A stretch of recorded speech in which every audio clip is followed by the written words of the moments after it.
கண்களை மூடி பக்தியோடு நாம் ஜெபிப்போமாக. எங்களை அதிகமாய் நேசித்து வழிநடத்தி வருகிற அன்பான ஆண்டவரே,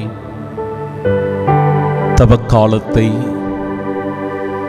பக்தியோடு தொடங்கி இருக்கின்ற நாங்கள் இந்த வெள்ளிக்கிழமையில் உமது பாடுகளை தியானிக்கிறோம், உமது மரணத்தை நினைவு கூறுகிறோம். உமது உயிர்ப்பினாலேயே எங்கள் ஒவ்வொருவருக்கும் மீட்பும் வாழ்வும் உண்டு என நம்புகிறோம். ஆண்டவரே, எங்கள் பாவங்களால் உமக்கு பாடுகள், எங்களுடைய குற்றங்களால் உமக்கு காயங்கள்,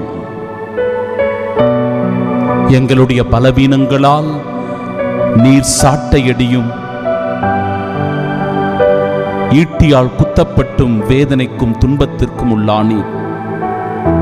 ஆண்டவரே, அப்பேற்பட்ட பாடுகளை துன்பங்களை எல்லாம் இவ்வேளையில் நாங்கள் நினைத்து பார்க்கிறோம். அப்பா, இந்த பாடுகள் எனக்காக, இந்த பாடுகள் என் மீட்பிற்காக, இந்த பாடுகள் என் வாழ்விற்காக, நிலை வாழ்விற்காக என்பதை உறுதியோடு நம்புகிறோம், விசுவசிக்கிறோம்.